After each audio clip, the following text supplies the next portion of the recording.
As the next day was a Sunday, Shuichi would find himself arriving to Claire's home. Her apartment was as sloppy and as dirty as ever, and it was finally getting to him. Claire was standing on the balcony enjoying the bright and sunny sky that loomed ahead, as she had a whole lot planned. There was a lot that they needed to discover about each other, a whole lot more to the mystery that had to be uncovered for them both. But before any of that, Shuichi needed to clean up this room because it was a pigsty. Claire thought that this was just another one of Shuichi's fetishes or just some odd quirk, but the one thing she couldn't argue with, the boy knew how to keep a home nice and tidy. He did the laundry, took out the trash, cleaned the dishes, everything, the whole 9 yards. Hell, he would have made the perfect house husband under the right circumstance.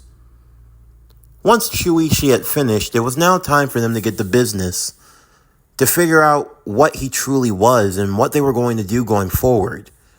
He needed a full rundown of everything that happened the night before, and Claire would explain. "Well, we were fighting against that monster bitch," Claire said. "She noticed the zipper on your back, and when she undid it, she pulled me out. She kicked you away, and then she started beating me something fierce. I thought I was a goner. And then you popped out of nowhere, and you transformed again. Only this time you weren't some big, burly, wolf-like mascot-looking thing. You turned into a werewolf man or something like that. I noticed on your back, where your zipper should be, in your werewolf form, there's nothing but a giant scar. So you're saying I shrunk back down to size? Yeah. I don't know, but I don't think you were a costume in that state. You were you. But I don't get it. Why would I turn into a mascot and then turn right back into a werewolf? I don't know. I know that in your werewolf state, you're a lot stronger than you're in mascot form. And I have to say that your mascot form is pretty strong. You didn't seem to be in control at all. I picked up the gun that fell from your body and I used it. I just shot you in the shoulder. I thought maybe that would get you to calm down a little bit. And then you passed out. Then you transformed back into a mascot before reverting back into a human. My arm does feel a little numb, but there's no wound anymore. I guess you must have healed yourself. And the girl? I got what information I could before I ended her. Claire, you shouldn't have...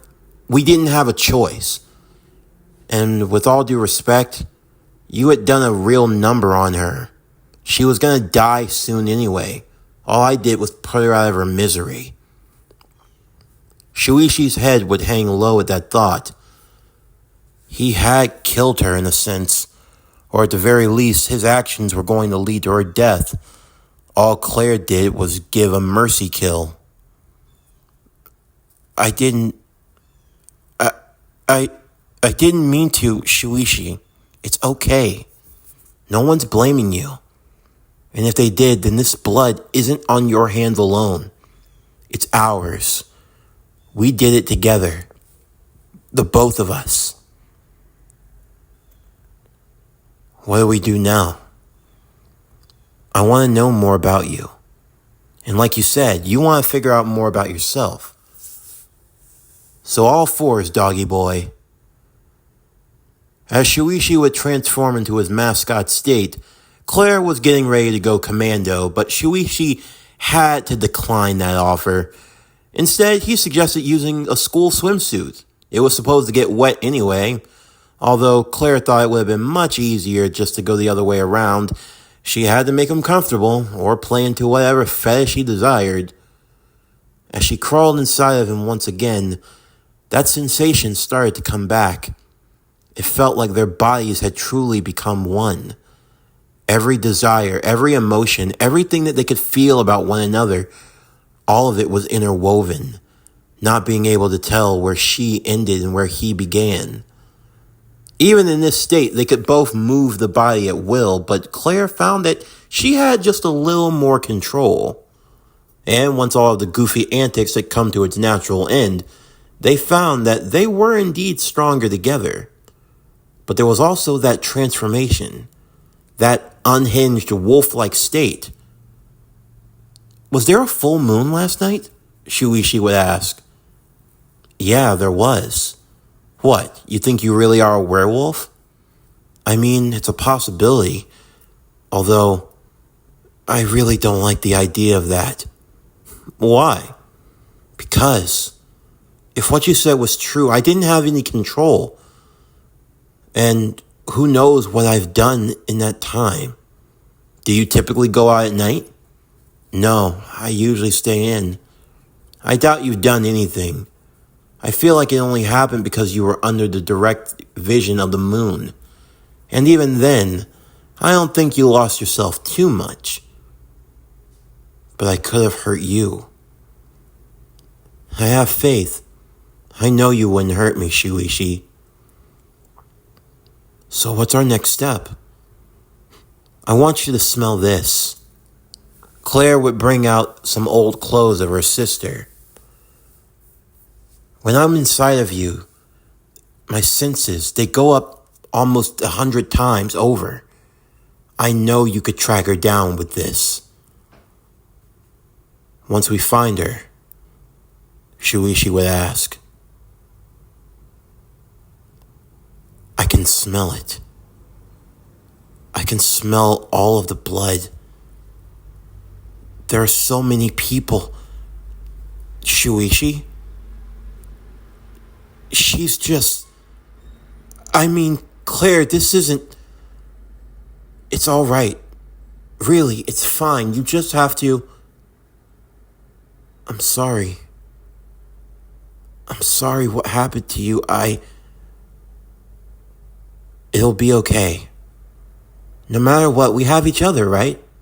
That's all that matters." Together, both Shuichi and Claire would ply out their move. They were going to do a stakeout near the train station, believing that if she were to come back, that would likely be her source of transportation. They would have to wait and make their move. For the first few days, nothing happened, but then on the third, he smelt her. It had been almost 6 months, but Claire recognized who it was immediately. Claire was ready to enter inside of Shuichi and do what needed to be done, preparing to shoot her sister first and ask questions later, but Shuichi stopped her at the last moment. He didn't want to kill her. He still wanted to know the truth before they made any type of rash decision.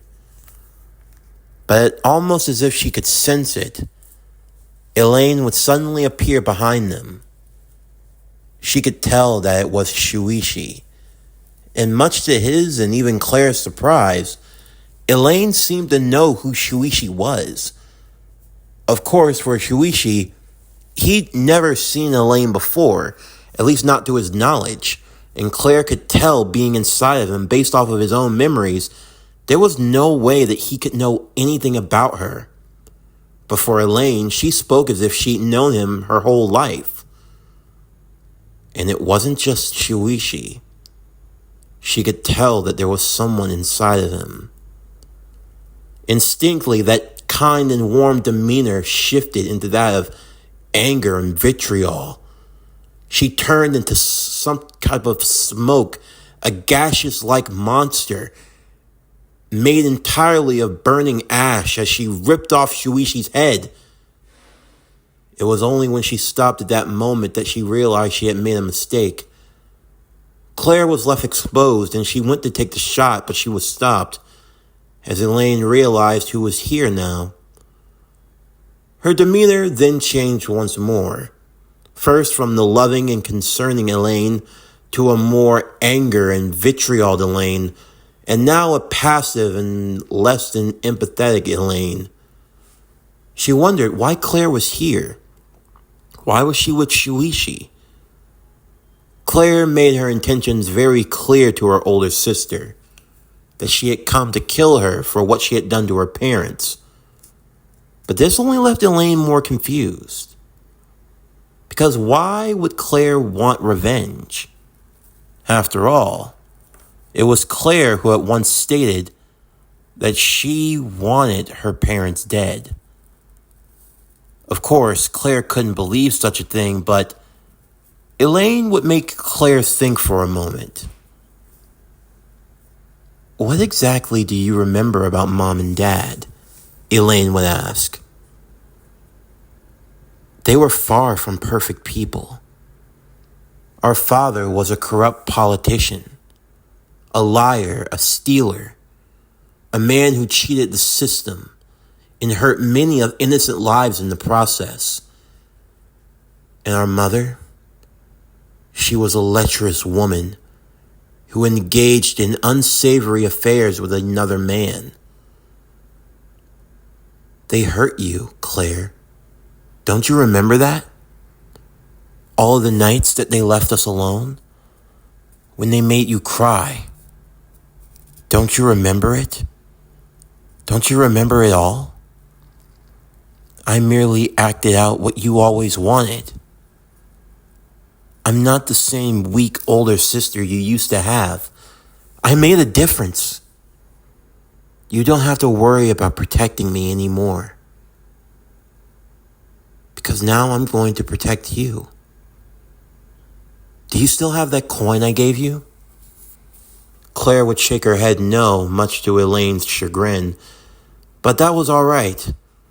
She would give her another coin before telling her to take it to that abandoned motel that was on that old road. Before Elaine could explain more, her phone would ring and she had to leave, leaving both her sister and Shuichi, but promising that they would see each other again. Claire and Shuichi would now be left alone. And now, Shuichi didn't even have his head on straight. His head was completely ripped from his body. Claire feared the worst. She thought that Shuichi was dead. And she wanted to keep her promise. She was preparing to take the gun and then take her own life when Shuichi's voice would stop her. Apparently, he was still alive. A headless mascot, but still alive nonetheless. But now they were left with more questions than answers. What exactly did Elaine know? And why exactly had she helped them? Why did she really kill Claire's parents, their parents? None of this made any sense, and now they had to go to some raggedy-ass abandoned hotel off the outskirts of town. But for Shuichi's sake, they would have to do what was required of them. By nightfall, they arrived to the motel in question. Everything was closed off, save for the empty junkyard right beside it, and a weird-looking vending machine. As they approached, a man would come crawling out, dressed in a button-up white shirt and some black pants and no shoes. He seemed rather ordinary, perhaps a few years older, but he seemed like to be expecting them or something. Yeah, wait, hold on. I almost got it. It gets really cramped in there, you know. So, what brings you by my neck of the woods, and is that a coin I see? The man reached for the coin, but Claire would hold it back. You're not getting anything until I know what's going on. First and foremost, I need you to help my friend here. Your friend? Oh, the mascot boy. You know me? Nope, haven't a clue. But it's obvious that you've gone through the change. I can fix this up easily. I just really need that coin there. Why? Can't you help him first and then I give you the coin? Well, you see, I can't really help your friend until I get the coin. That's how I can give you this drink. It'll make sure that your friend is in tip-top shape. Please, you can trust me. Fine. But if I think you're lying, and I promise, Scout's honor, As Claire gave up the coin, he would place it inside the vending machine before pulling out a bottled drink. All you have to do is set his head on straight and then drink this. Make sure you keep it on tight until it takes effect. Otherwise, if he transforms back and you're not in tip-top shape, then you're gonna go, "Ugh. I don't want that to happen to me." "He'll be fine, Shuichi." "Are you sure about it?" "Yeah, give it to me."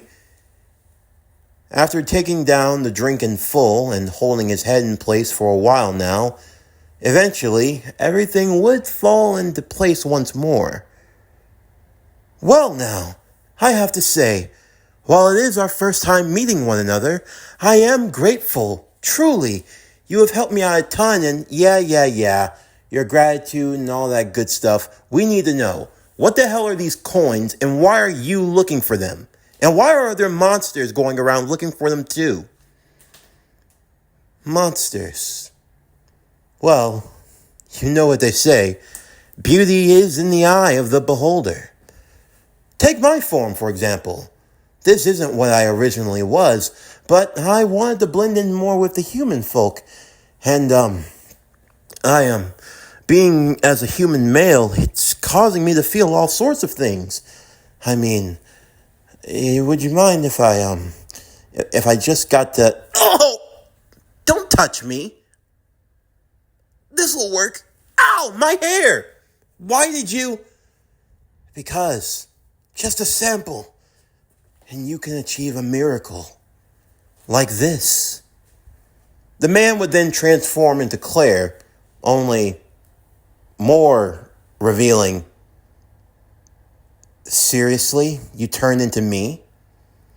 "I can't help it. This form, it's so curved, slender.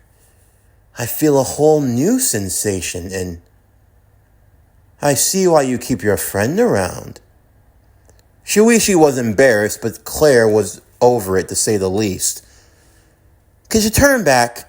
I don't really feel comfortable having a stranger oogle over my body." "Aw, and here I was thinking that maybe I'd found a new type of feeling. But oh well, as you wish." "What are you?" "Well, you would probably call me an alien, at least you human folk would. But while you're not too far off, you wouldn't exactly be right either." "I don't get it. I'm from another world, you might say. A world that's caught in war. I'm trying to save my people." "Your people?" "Yes, my clan. We come from the other realm." "The other realm?" Shuichi would ask. "Oh, you don't know about the realms?" "Ah, I see. Well, this probably will be a lot to explain, but I guess I can keep it as simple as possible. Okay, quick rundown. So, this world is not the only world that you know of. There are other planets? No, well, yes, but there are other realms, dimensions altogether. There are 6 in total. This is your realm, the Earth realm. There's also the realm of the Serite, or as they like to call it, the Soul Society. There's the realm of Hell, there's Hueco Mundo, there's Kami, and then there's the 6th realm, the realm that I hail from, the Beast realm. The Beast realm? Yes, the Beast realm. The souls of those who had a spirit of an animal, or those who lived a life that gave into their own desire and cardinal sin. That is the realm that I reside in. Although I'm a lot different from others, I wasn't a soul that was sent there, no. Me and my clan were born there. Our animal souls, you might say. Okay, so why are you here? Well, in my realm, there are different clans. Clans that have the aspects of various beasts. And well, for me, in my clan in particular, we were on the brink of war. You see, there was a king a king of the beast realm. But after he died, our world entered into a civil war, with the various clans all fighting for power. Clans? Yes, they are beast clans, you might say. There are the dragons, the kitsune, the sarugami, and the werewolf. They are the four mightiest of the clans. And well, the other smaller ones, they get absorbed into the bigger clans. The Beast King was the one who was keeping everyone separate, the one who was trying to keep the peace. He had the power to do so, a ferocious spirit unlike any other. But after his death, things took a turn for the worse. Seeing the trouble and knowing that it was either be drafted into this civil war of beast clans or be annihilated, me and my clan decided to escape. But travel across dimensions is not easy. My clan is made up of 101 individuals. That includes me. Everyone converted themselves, their reishi, of their bodies into coins. And I would be the one to watch over them as I went to find us a new home. But as we were traveling, we ended up crashing into Earth, and the coins unfortunately scattered. In their current state, they're harmless. They can't do anything. And I'm the one that has to find them. So that's why I've been getting help. People that I call my gatherers. They go around searching for the coins, all 100. And once they're all found, in exchange, I provide handsome compensation. Power. You turn people into monsters? No, it's not that simple. I give people what they desire most. They can become anything they want to be. The desires of your heart manifest into real life. If you ever want to spread wings and fly, you can. If you want to augment your body to run as fast as a cheetah or swim like a shark, nothing is outside of my abilities, up to a certain degree. But there is a special condition. When the last coin is returned to me, the 100th, then and only then will a special wish be granted. A special wish? Shuichi and Claire would ask. Yes, a special wish. Anything that you desire. Anything you want. It will be given to you. That sounds like a lot of power, Shuichi would ask. When you say anything, do you mean what really is anything? Claire would ask him. Well, there's no quantifiable way to put it, but I would say if you boil it down to its simplest of terms, if you truly wanted anything, I would say you'd have enough power to create a whole new world or destroy this one. Shuichi and Claire would look to one another, as more and more of the revelations were now starting to be made known to them. This being, this alien, if you want to call him that, was offering mankind something dangerous. A power that could create a world or destroy it. How many people are out there looking? Claire would ask. There are a lot. Many different groups are formed, but in the end, I do not discriminate. I only wish for the return of my coins, of my people, and in exchange, I grant wishes, dreams, desires, made into reality. Anything you could possibly fathom. That is what I grant. So tell me, he asked them both, what do you desire most in this world?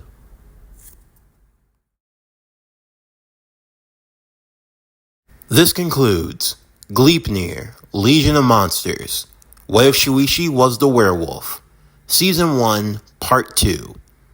As always, if you enjoyed today's video and everything else that we have to offer, then please don't forget to like, comment, subscribe, share, and hit that bell for post notifications so you can stay up to date on everything that is PowerCore Productions and Podcastings that has to come out now and in the future.